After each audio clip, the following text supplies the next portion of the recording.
Bonjour, je suis le pasteur Steven Anderson, de l'église baptiste Faithful Word, à Tempe, en Arizona. Aujourd'hui, je veux parler d'Apocalypse 2, 9. Dans la dernière vidéo, nous avons montré dans Romains 2, 28 et 29 qu'il n'est pas un juif celui qu'il est extérieurement, nous dit la Bible. Ni non plus cette circoncision qui est extérieure dans la chair, mais juif celui qu'il est au-dedans. Gardez cela à l'esprit lorsque nous lisons Apocalypse 2, 9.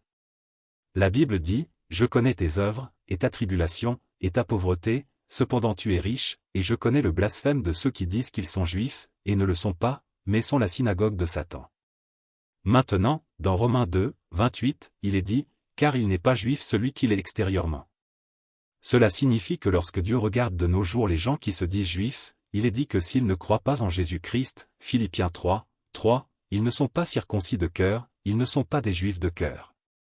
Ils sont juifs uniquement par leur apparence, mais Dieu ne les considère pas comme tels. C'est pour cela que dans Apocalypse, chapitre 2, verset 9, ça parle de gens qui se disent juifs, et ne le sont pas, mais qui sont la synagogue de Satan. Donc quand les juifs de nos jours disent « Nous sommes juifs », Dieu dit qu'ils mentent. Parce qu'il est dit, car il n'est pas juif celui qui l'est extérieurement, ni non plus cette circoncision qui est extérieure dans la chair, mais juif celui qui l'est au-dedans. Maintenant, il y a eu un grand nombre de personnes au cours des années qui ont parlé de qui est représenté par la synagogue de Satan, comme s'il y avait des questions à ce sujet, comme s'il y avait un mystère à ce sujet. Il n'y a qu'une seule religion au monde qui utilise des synagogues, et c'est le judaïsme.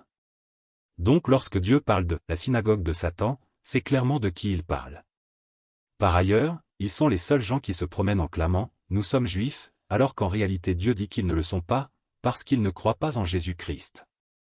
Donc ça correspond très bien, surtout lorsque vous considérez le contexte du verset suivant, car tout de suite après, il est dit « De ceux qui disent qu'ils sont juifs, et ne le sont pas, mais sont la synagogue de Satan. » Il est dit au verset 10 « Ne crains aucune des choses dont tu souffriras, voici, le diable jettera quelques-uns d'entre vous en prison, afin que vous soyez éprouvés, et vous aurez une tribulation de 10 jours, sois fidèle jusqu'à la mort, et je te donnerai une couronne de vie. » Pourquoi Dieu va-t-il d'abord parler du blasphème de la synagogue de Satan, pour tout juste après parler de chrétiens persécutés? C'est parce que si vous lisez le livre des Actes, les Juifs sont toujours ceux qui persécutent les chrétiens.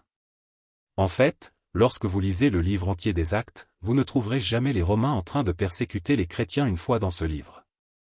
Mais, encore et encore, ce sont toujours les Juifs qui persécutent les chrétiens dans presque chaque chapitre. C'est pourquoi il associe la synagogue de Satan, ceux qui se disent juifs et ne le sont pas, à la persécution des croyants, car ce sont eux qui le faisaient à cette époque. Ça ne fait donc aucun doute à ce sujet, le judaïsme de nos jours est la synagogue de Satan.